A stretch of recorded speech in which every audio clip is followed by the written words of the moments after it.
Have you ever poured your heart into creating something genuinely incredible? Maybe transformative knowledge or an innovative product or a service that could really change lives, Yeah. only to watch it kind of get lost in all the digital static. Like it just doesn't reach the people who need it most. Oh, absolutely. Or worse, they see it, but it doesn't click. They don't buy. Exactly. Yeah. And it feels like you're just, I don't know, speaking a different language than your ideal customer. It's so frustrating. It really is. It's like having this amazing treasure map, but no compass, which is precisely why today's deep dive is, I think, so crucial. Totally. Because today, we're going to try and cut through some of that noise. We're looking at the timeless principles of online sales, marketing, communication. And we're drawing from some heavy hitters here, insights from direct marketing wizards, Jim Edwards and Russell Brunson. Right. These aren't just theorists. These guys have actually, built empires by figuring this stuff out, mastering connection and conversion. So our mission today really is to unpack the core secrets they share about really understanding your audience, crafting offers that feel almost impossible to resist. And then guiding people naturally from just being curious to becoming, loyal, happy customers. Yeah, giving you a shortcut, hopefully, to being really well informed on what actually drives action and ultimately sales. Okay, let's dive right in then. What really sells people? Because, like you hinted, it's probably not what most people think. Jim Edwards kicks off with some pretty powerful foundational ideas. He does. He points back to figures like Napoleon Bonaparte, who apparently said there are two motives to action: self-interest and fear. Self-interest and fear.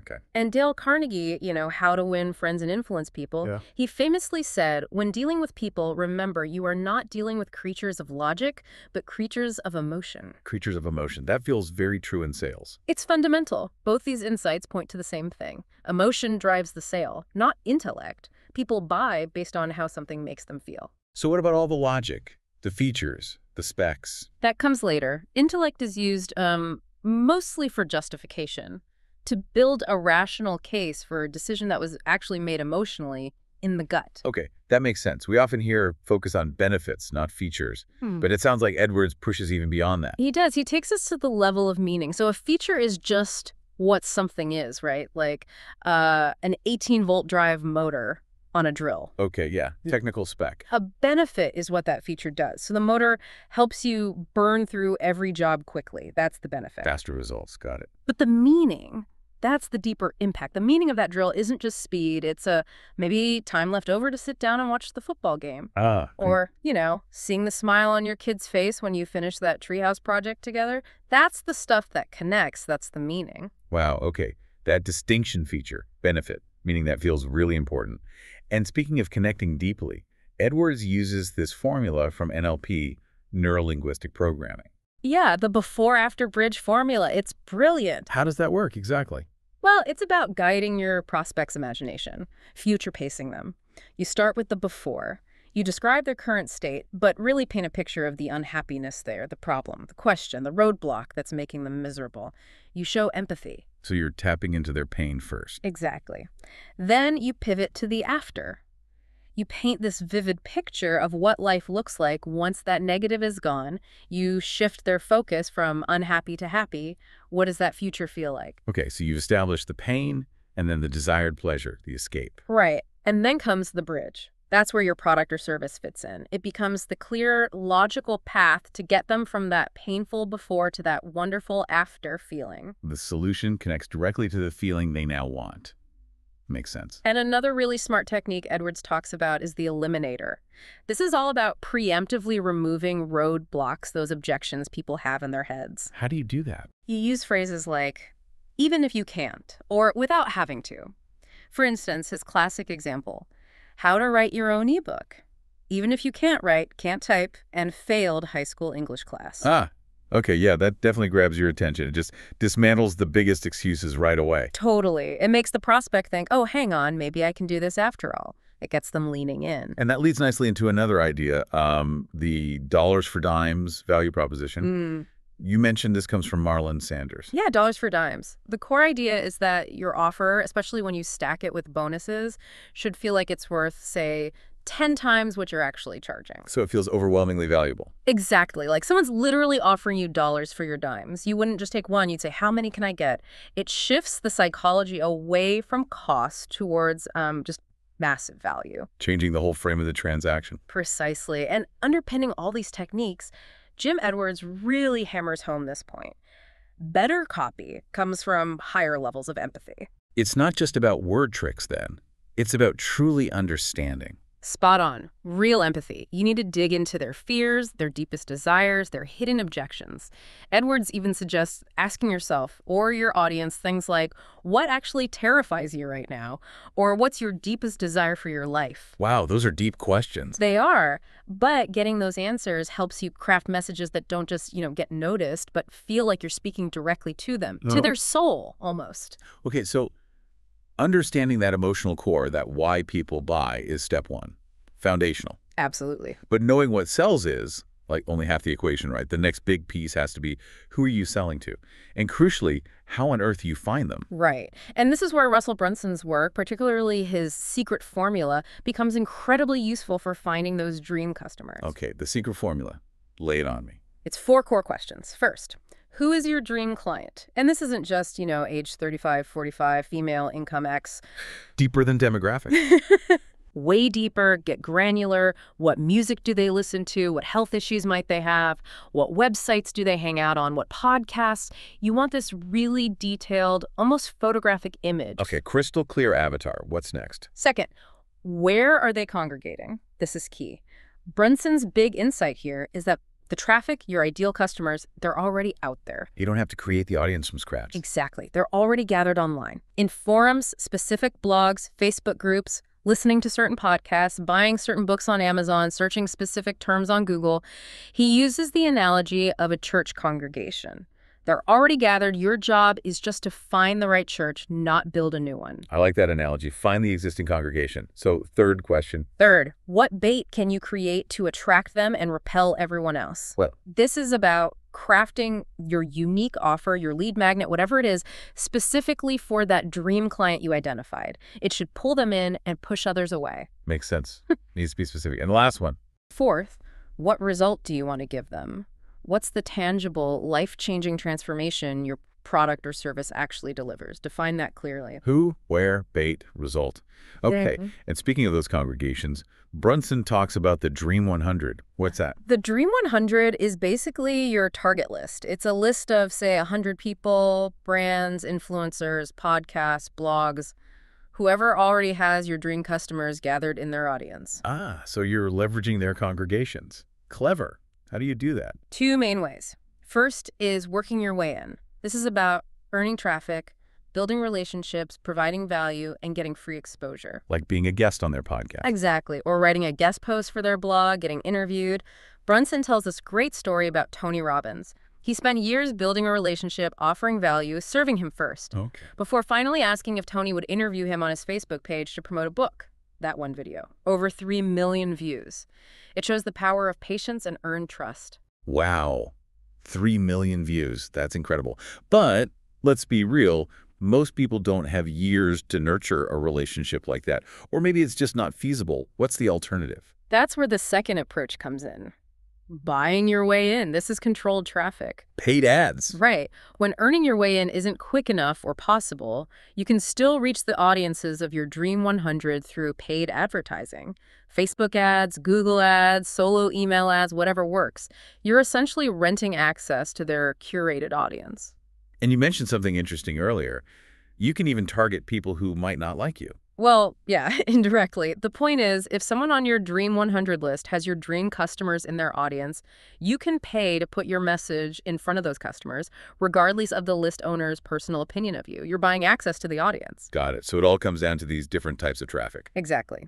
Brunson breaks it down into 3 main types. First, and most important, is owned traffic. That's your email list, your followers on platforms you control directly. Why is that the most important? Because you control it. You can communicate directly with them whenever you want, essentially for free. It's your asset. Okay, owned traffic. What else? Then there's controlled traffic. These are your paid ads. You pay to get attention, drive people into your funnels. It's fast, it's scalable, but you pay for it. Right. And a third?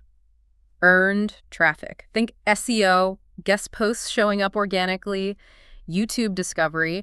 It's often free traffic, but it usually takes time and effort to build momentum. You don't directly control its flow like paid ads. Owned, controlled, earned. And the goal. The ultimate goal is always to convert that controlled and earned traffic into owned traffic. Build your email list, build your direct followers. That's the sustainable long-term strategy. Build the asset you own. That's a really crucial strategic point.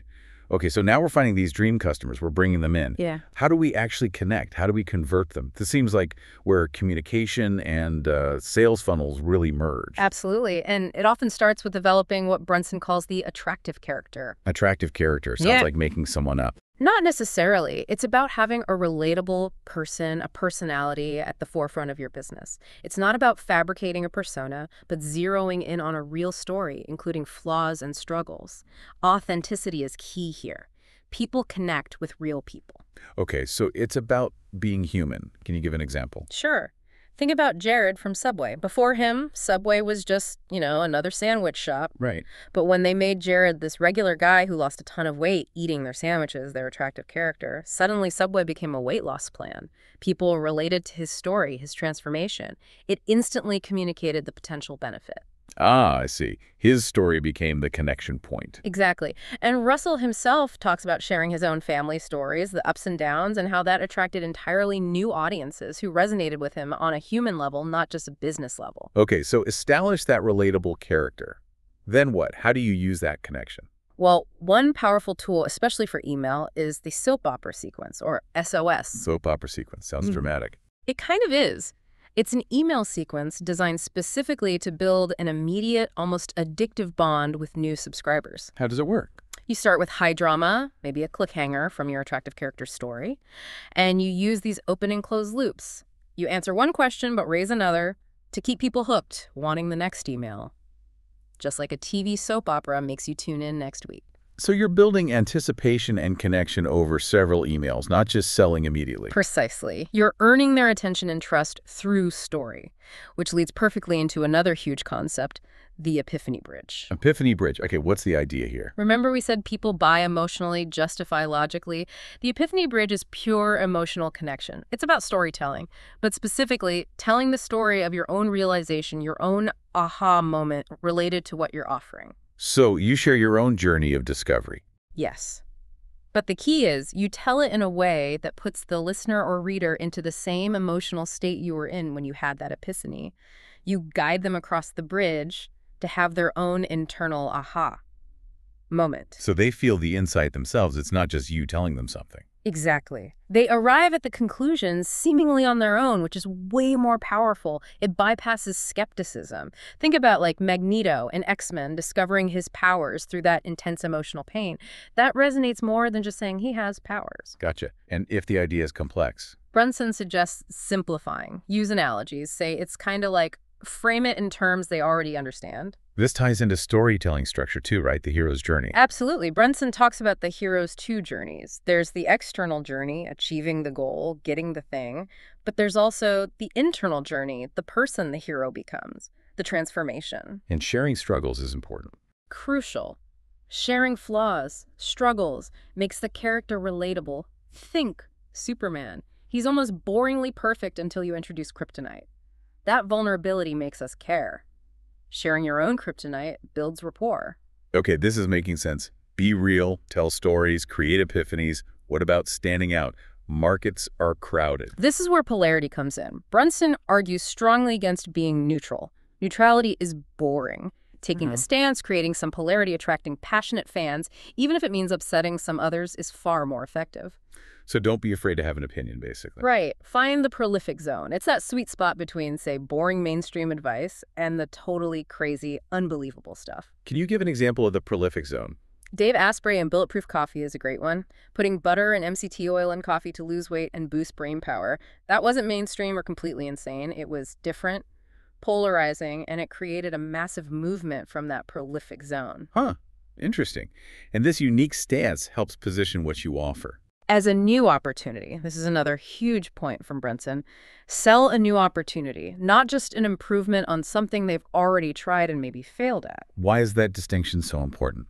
Because people are drawn to novelty, to greener pastures. They want to increase their status, move towards something exciting.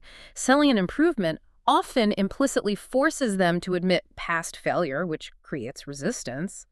A new opportunity feels fresh, hopeful, and bypasses that pain. Okay, new opportunity, not just improvement. Got it.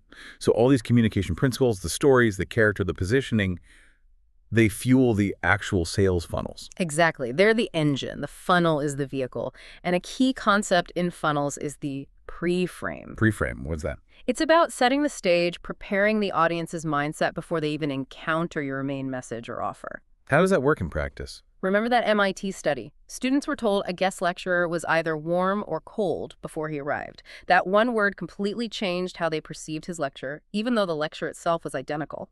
Wow, so the introduction framed their experience. Precisely. Russell uses intro videos before presentations to get people in the right state, thinking about the problem in a certain way before he even walks on stage. It sets the context. Okay, pre-framing is crucial. Yeah. Then you have things like squeeze pages. Yeah, squeeze pages. Super simple opt-in pages. Their power is their focus. Usually just a headline, maybe some bullet points, and an email field. No navigation, no distractions. Why so simple? To maximize one single action, capturing the email address. It forces a micro-commitment, enter your email or leave. Reduces friction, boosts conversion rates for building that all-important owned traffic, your email list. Makes sense. Minimize choices. What about those low-cost offers you see everywhere, like $7 products? Those are often tripwires or self-liquidating offers, SLOs. They serve a critical purpose beyond just making a few bucks, though sometimes they do cover ad costs, hence self-liquidating. What's the main purpose then? It's about changing the relationship, moving someone from a prospect to a buyer. Even a tiny $7 purchase is a significant psychological step. Once someone has pulled out their credit card and bought something from you, they're exponentially more likely to buy again at a higher price point. It breaks the initial barrier to purchase. Exactly. They've demonstrated trust and purchasing intent. Makes selling the next thing, the core offer, much easier. Okay. And for selling those bigger core offers? That's where you typically see things like webinar funnels or product launch funnels. These are more structured, often involve more teaching and storytelling over a period of time. So they build more value and belief before the bigger ask. Right. They use those epiphany bridge stories, break down objections, deliver real value, and build anticipation for the main offer, especially if it's higher ticket. And it doesn't end with the sale, right? There's follow-up. Oh, absolutely crucial. Follow-up funnels are where a lot of the long-term profit lies. Continuing the conversation with buyers and non-buyers through email or other channels. What do you do in those follow-ups? You stack offers, you provide more value, you continue to build the relationship. You can send messages based on emotion, logic, or even fear, like using urgency or scarcity for specific promotions. It keeps people engaged and moving through your value ladder. Okay, that covers a lot of the funnel mechanics. What about really high-ticket selling, like coaching or masterminds? Is the approach different? It shifts, yeah. For high ticket, often done via phone or application, the key strategy is often to get the prospect to sell themselves. How do you do that? Through deep questioning, specifically the why laddering technique. You start with their stated goal and just keep asking why. Can you walk through an example? Sure. Prospect says, I want to lose weight. You asked, okay, why do you want to lose weight? Well, I want to be healthier. Okay, why do you want to be healthier? Because I have 3 young kids and I want to be able to keep up with them. Okay, and why is keeping up with them important? Because, well, I don't want people to think I'm a bad mom. There it is. The deep emotional driver. It's not just weight, it's about status, perception, love. Exactly. Or if someone says, I want to make more money, why? So I can quit my job. Why? So I can spend more time with my family. Why? Because I want my wife to be able to stay home with our new baby.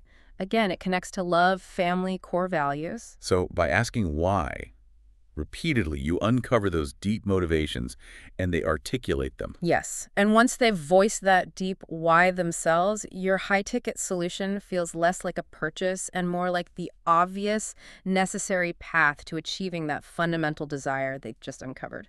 They've sold themselves on the need for the transformation. Wow. That's powerful. We've really gone through a ton here today. It feels like a complete journey. From understanding the psychology of why people buy. Yeah, that emotional core. To strategically finding the right audience, the dream customers. Using things like the Dream 100. And then building how the communication, the stories, the structured funnels to connect and convert.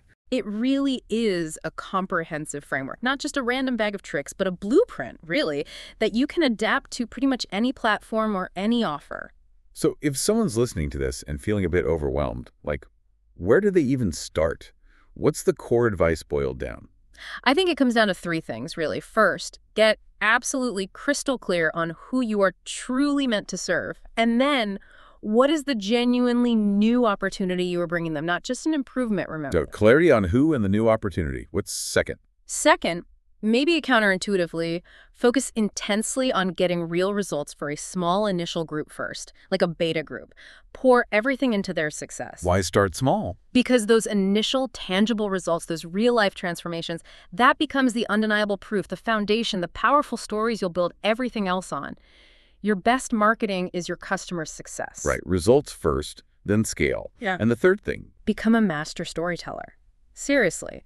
Focus on crafting those narratives, especially using the epiphany bridge idea that don't just inform, but actually shift belief and lead your audience to their own emotional aha moments. That's the engine, the belief shift. That's the engine that drives real connection, action, and ultimately sales. Okay, so this has been incredibly insightful for anyone in business, online, or off.